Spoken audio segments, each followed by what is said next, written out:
Just minutes ago, President Obama approved a disaster declaration for West Virginia. 9 counties are dealing with a chemical spill. It contaminated the water supply. Up to 300,000 people are being told not to touch the tap water. At least 5 were treated at a hospital. Came out, checked in. We'd gotten a little more information. We'd confirmed that, yes, this came from the governor's office, and it is a do not use order, which is different than a boil water advisory, which is, I think, what a lot of people maybe wondered at first, is this just a boil water advisory? We get those all the time.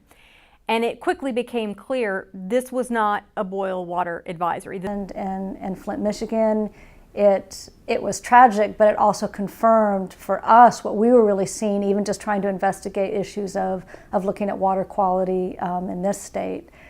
So it's been a real eye-opener. But it also really points the way to the power of some of these emerging technologies, potentially, maybe not now, but in the future, and of community engagement and being part of how we look at water quality and security in our communities. A new and unsettling twist in the story of all those Americans with contaminated water in their homes in West Virginia. Thousands have been told the tap water is once again safe, but tonight, a new warning: pregnant women should not drink it. And smelling something in the air, but not really thinking anything of it. I think that, at that point, no one had any clue. Surprising enough, the instinct didn't kick in for everyone in that area. Because I think it added an additional sense of urgency to the way the story was reported. Not just in our newsroom, but in all of the newsrooms in the Kanawha Valley and the 9 affected counties. I think that anytime you have media affected directly by what they're reporting, it adds a sense of immediacy and urgency to their job and the way they go about doing their job. But what we saw from that chemical spill is that when we don't have water, it creates a serious situation, and not one that's just, environmentalists care about it. Everybody cares about it. Citizens care about it. Businesses care about it. It's wildly important to us, and we see it when we realize it when it's gone or when it's not available to us. As far as being completely preventable, could it have been? Yes, absolutely. Did the people across the board who had access to the tools and the systems designed to prevent it act? No, I don't think they did.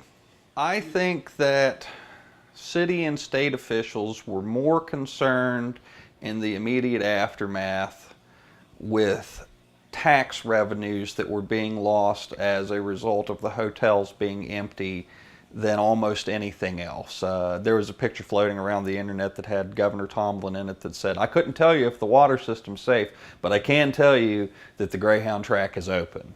And I think that is a really nice way to sum up the knee-jerk attitude of our elected leaders in the days immediately following. It wasn't necessarily about the loss of confidence from the citizenry. It was panic at the loss of tax revenues that it was causing by shutting down food service businesses and hotels and other water-intensive industries. So the spill occurs on the Elk River. The Elk River is a water source for that area because it's so clean, right? And it is surrounded by a lot of dirty water. I mean, the cost of treating the Kanawha River for drinking water is exorbitant. I mean, it's so dirty you can't afford to. But the Elk River is a very clean river, one of the cleanest in the East, actually. And so you see how dependent then we have become as a state on our few really clean, productive water sources like the Elk River. And as we lose rivers and their value of drinking water and become dependent on very few, then we become very susceptible to something that would seem like to be a localized event. And instead, that localized event, it touched a third of the state, the residents. So there's a lesson in that, you know, that the less we protect, the more dependent we become on a very, very scarce resource, and the more vulnerable then we are to spills like this. If there's any little tiny bit of good news here in Charleston, it's that state officials say their testing of the water shows that the contamination level is going down. It's just not down far enough.